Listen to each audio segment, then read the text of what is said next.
6 ways to give your kids a growth mindset. But first, what is a growth mindset? Well, it's the mindset that I can actually expand my skills. I can grow and overcome adversity.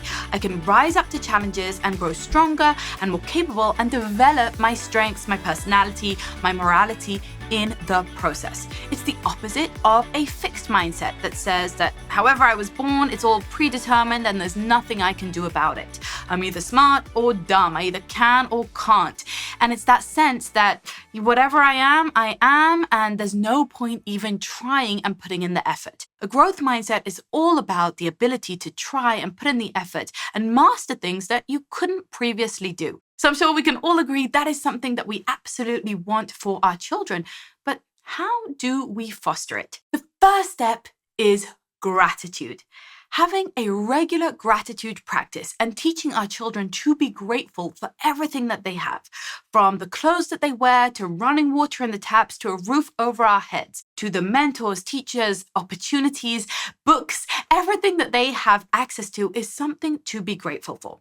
When we train our children through the eyes of gratitude, what they start to see is the silver linings and the opportunities in every situation. Rather than focusing on the ways they're going to fail, on the ways things aren't fair, and on entitlement, they start to focus on what they do have, what they can bring to the table, and what they can focus on that is there to be grateful for, that is actually a positive.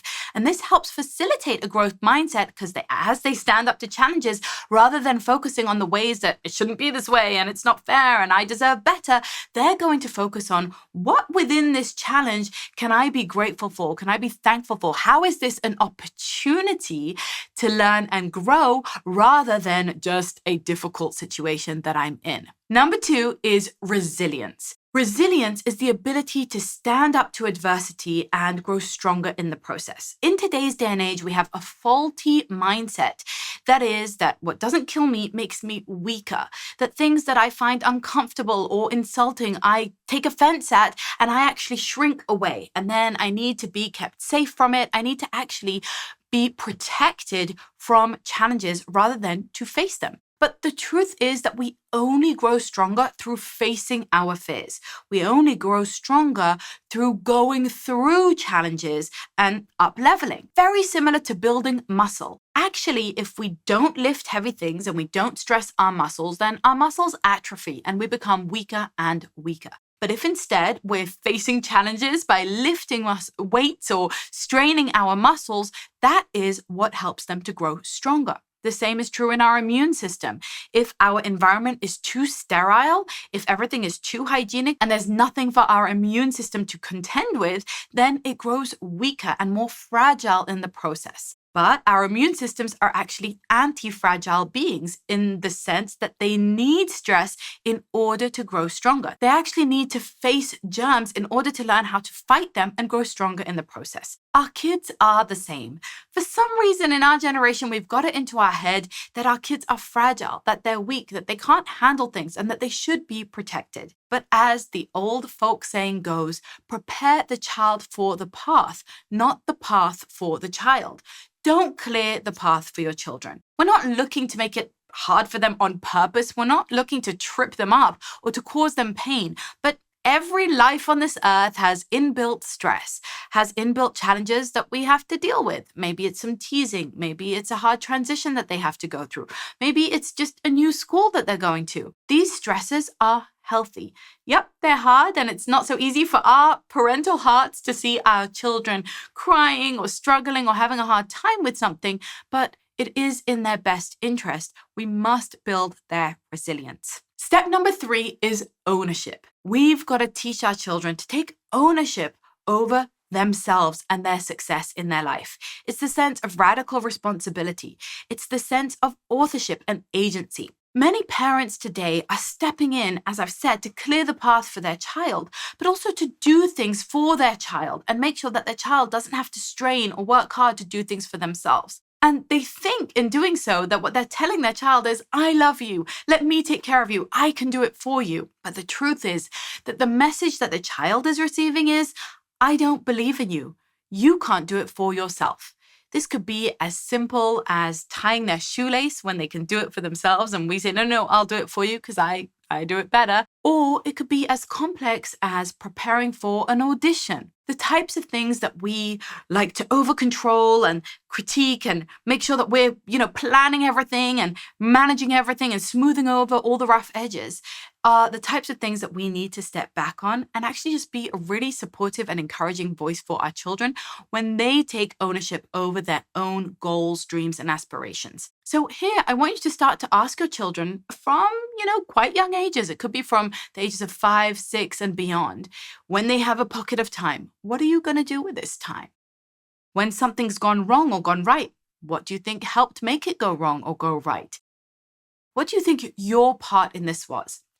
And one of the most interesting and emotionally important areas to do this in is in conflict resolution. When a child's feeling has been hurt, when they feel left out, when they feel rejected, when they didn't make the team, when a friend didn't want to play with them, when they fought with a sibling over a toy, when they've lost a privilege, any of the things that might happen to them that are painful and hurtful, this is actually a really good time to help them to reflect and understand, what am I contributing to this? How could I do things differently next time to help me to grow and learn, get that growth mindset, and make sure that I'm learning from the things that I don't particularly enjoy? So to put it bluntly, never let your child hide behind excuses of blaming and pointing the finger at other people. In our culture, we love to blame. When something goes wrong, the first thing we do is to look for who is to blame. Don't let your family be like that. Make sure that when something goes wrong, we all look at ourselves and think, how could I have contributed to the situation? What could I have done differently? What do I control? Step number 4 is to take a wider perspective on life. Many of our children are growing up with a very narrow perspective on what the human experience is. And that leads them to feel entitled or to feel fragile and to feel fixed and stuck. And that is the opposite of a growth mindset. In order to facilitate a growth mindset, you could be telling them stories and reading biographies or watching movies about people who have overcome tremendous challenges. People who rose up from the ashes of despair and tragedy.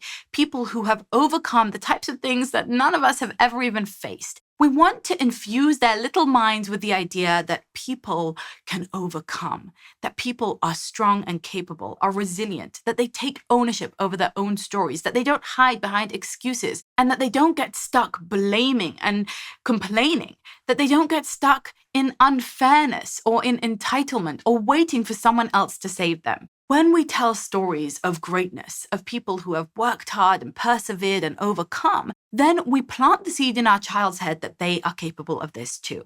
Now, they are capable of this too, and you might want to tell them stories about yourself, about your grandparents, your parents, or even about your child themselves. I like to tell my children and retell stories where they have overcome challenges. It could be as simple as you were afraid to swim, but with a little bit of support and with a lot of courage, you learned how to swim. You kept going and you kept trying. Or the first time you rode your bike, it was all wobbly and you couldn't do it and you fell a couple of times, but you still got back on and now you can ride your bike like a champ. Infuse your child with the idea that they do grow, they do learn, they do overcome. They started by not knowing how to read, and then they worked, and then they do know how to read. And that process is exactly the process of the growth mindset. That when I put in effort, when I apply myself, when I keep coming back with tenacity and with a ruthless and relentless persistence, then I get results in the end. I overcome challenges. I grow new skills. I create new relationships. I find new opportunities. And that is what we want to inspire our children with a growth mindset. The next one is trade-offs. As Thomas Sowell famously said, there are no solutions, there are only trade-offs. And this is something that most of us in the modern world really have not fully understood and certainly don't teach our children. Many of us live with a perfectionistic mindset, with a utopian mindset, where we think that we can have everything and pay no prices for it. We think that we should have the perfect experience in every realm of our life, and our children often feel that way too. Like, my birthday should have everything I want, or the school that our child goes to should be perfect, or that our even life-work balance should be perfect. Like, I shouldn't have to give up on time with my children or on time at work. But that's not true. Every choice that we make in life, every choice, from the choice of where to live, to what work to do, to who to marry, these choices all hold within them a certain trade-off. Just like when you go to the supermarket, you can get the food, but then you have to pay the money. That's the trade-off. It's a very simple trade. And because we all know it and understand it, we don't bemoan it so much. We're not like, oh, I want the food, but I don't want to pay the money, and it's so annoying. We don't stand there, arguing with the cashier, hoping that they'll change the rules. We know that that is the rules. One of my kids has a really hard time with choices, with making decisions, and he gets stuck in indecisiveness, limbo.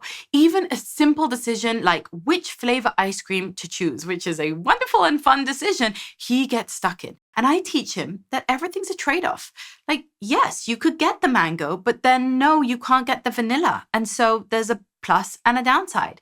Yes, you'll enjoy that tartiness and the sweetness of the mango, but no, you won't have that lovely vanilla flavor.